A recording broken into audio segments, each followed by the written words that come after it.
Hey guys, thanks for tuning in. This is optibotimus coming with another video review.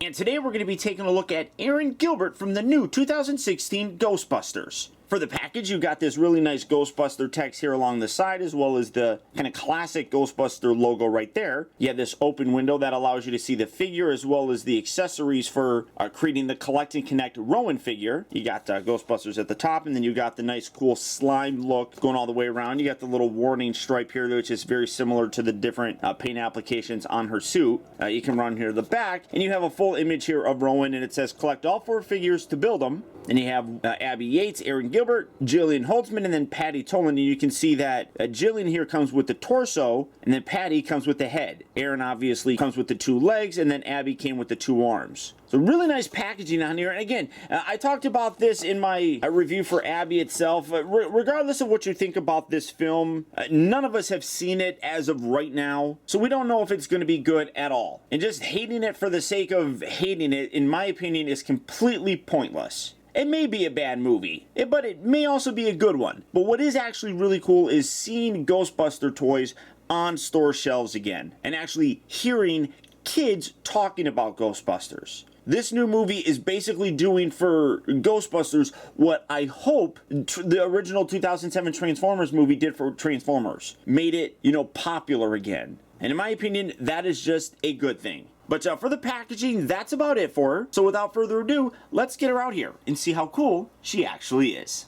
Alright guys, so here we have ERIN GILBERT open up and out of her packaging. And like the package says, she does come with the legs for Rowan. But one thing that I'm noticing is that these little pegs actually don't rotate. And because they're rectangular and square, unless the actual socket on the body rotates, I don't think these legs are articulated. Now, he does have ankle articulation. As you can see, those can actually rotate. But you're also seeing kind of a color difference here. I don't know how well that's coming across on camera. It is white, but you got a little bit thinner, more hollow of a plastic up here. And then the foot is all kind of molded in this more solid white plastic, so it gives a little bit of a two-tone kind of look here, which it's not all that bad. But when I get the body out here, I'll be able to attach these arms and legs and kind of show you what's going on. But for the figure itself, though, again, really cool looking figure. Now, very similar to what we got with Abby. The actual body is completely different. That's one thing that I think is really neat. They really don't seem to have reused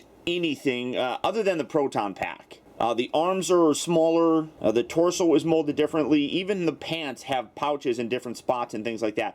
Because ERIN here is a little bit smaller of a character than Abby, proportionally on the figure, that's what they went with as well. As you can see, she does have the proton wand.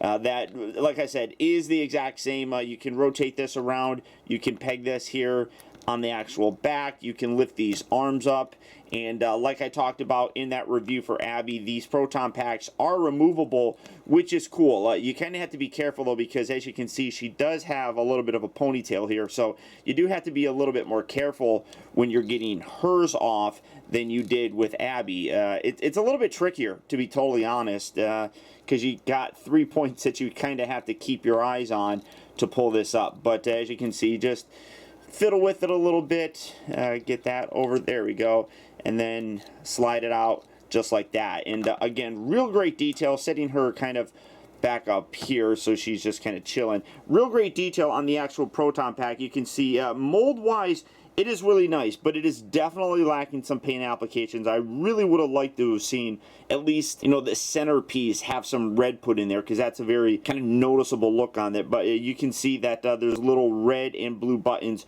right in there. You got some yellow right there. That should be like a little warning symbol. There should be like a little warning track kind of along here. So again, sculpting wise, really very nice. Real nice level of detail that's kind of thrown inside there. But the paint detail is definitely lacking. Now, for comparison, again, we're going to bring in Egon's, because to me, she seems like the Egon of the bunch. But again, backpack-wise, that's the way that it looks. I shouldn't say backpack. It's a proton pack. It definitely has a bigger look. Now, these are the ones that are not removable. I did get the ones that have the removable proton packs, but I never opened them because I had all these. I honestly don't even know why I bought those other ones. It's not that they're bad figures. They're actually much better than these figures are, but I don't know. I just figured because I already had these ones open, I didn't want to open those those other ones. And the main purpose of having the proton pack be removable was to fit inside the Ecto-1, which they never gave us. So hopefully with this coming off, we may get an Ecto-1. But for your comparisons, here you have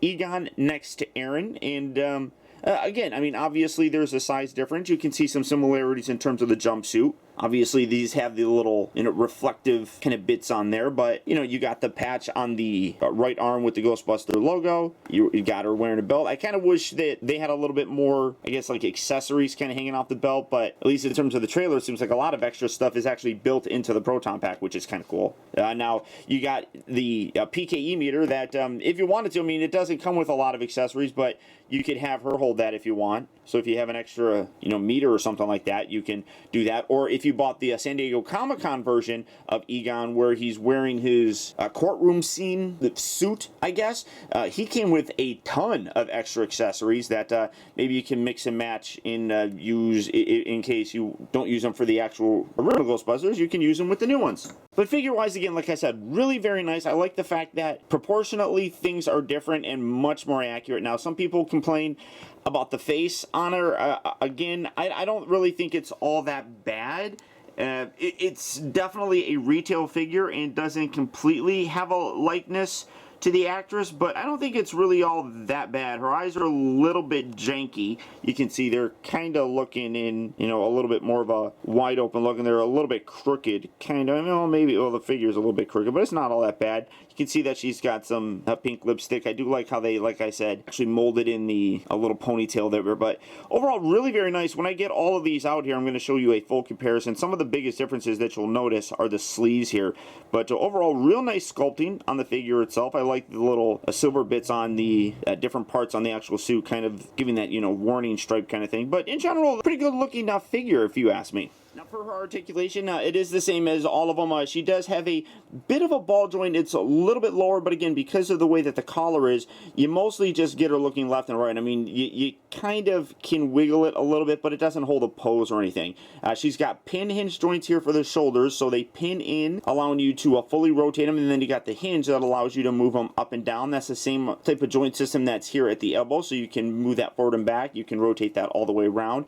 She rotates at the midpoint of her forearm, not really her wrist. It's a little bit higher up, but you can get a nice range of motion there.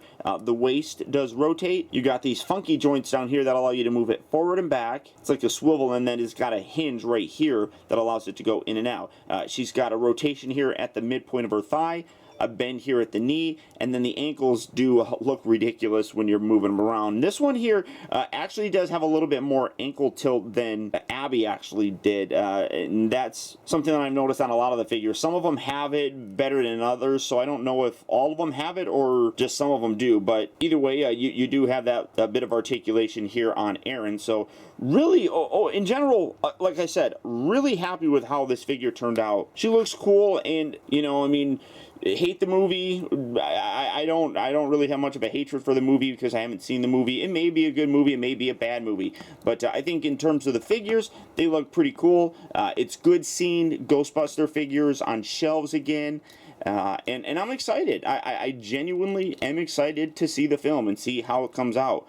And I am hoping that it does good just to kind of shut critics up. But as an action figure collector, I think that this is a good-looking toy and a nice representation of what we see on the screen. So that being said, if you're interested in picking this up, her as well as the rest of the first wave of Ghostbuster figures are currently available at various retail locations. Or as always, there's Big Bad Toy Store. So all you have to do is click on the link down in the video description. You'll go to BBTS where you can check out availability on her as well as the rest of the new Ghostbuster figures. But beyond that, guys, that's about it. So once again, I want to thank you for tuning in. This has been Optibotimus. Don't forget that if you liked this video, to please like and share it. Also, be sure to subscribe in case you haven't already subscribed. That way you never miss a future review of mine. And as always, until next time, I'll talk to you later.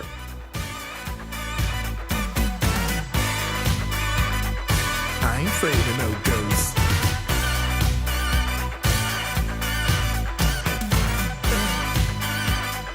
I ain't afraid of no ghosts.